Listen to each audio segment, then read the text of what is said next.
everybody, it's Monsieur Diable again. Although I'm just gonna say MD from now on because I'll be honest, that name is a pain to say, and I don't want to waste too much time.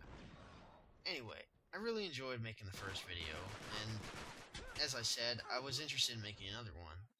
I wasn't gonna do it so soon until I played this match that you're seeing right now. I played it tonight.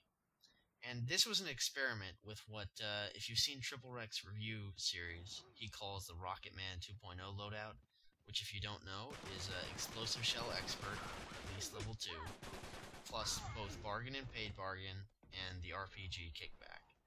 This gives you 2 RPG shells every 7 medals you get.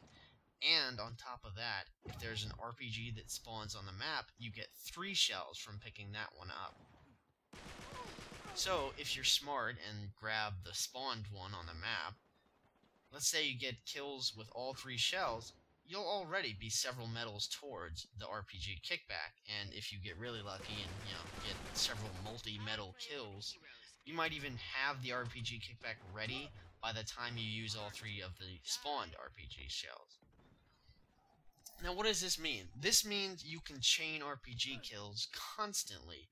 And the thing about an RPG, it's supposed to be something that's rare on the battlefield.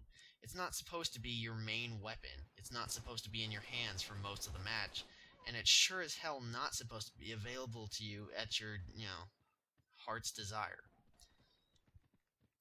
I mean, part of the beauty of Uncharted 2 was that the rigid simplicity of it, where you would all start with AKs and 92 FSs, and all the other weapons had to be physically picked up, and there were limited copies of them with fixed respawn times.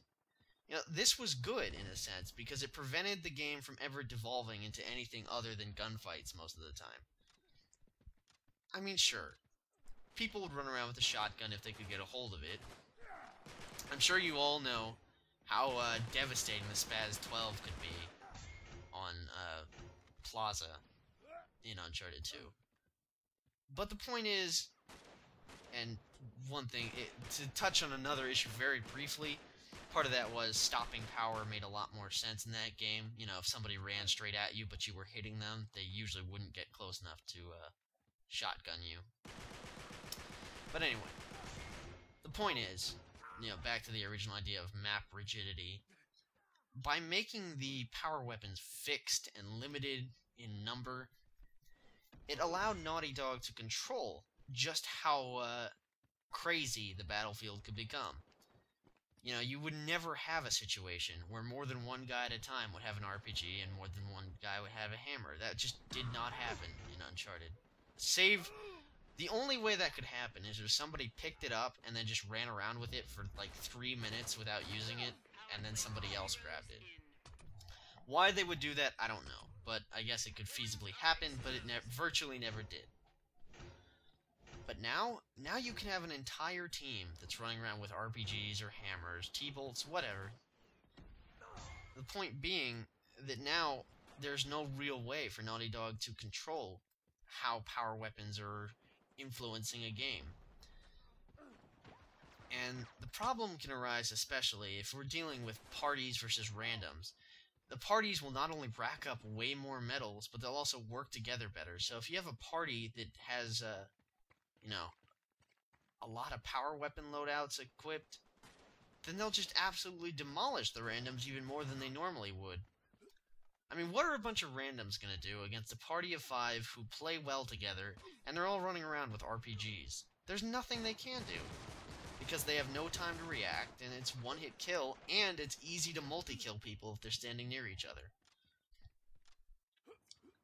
So, the bottom line is, there's just a lot of imbalance that comes with loadouts and kickbacks, and in a way, this isn't just something you can blame Naughty Dog for, because this was something a lot of people asked for on Uncharted 2's forums.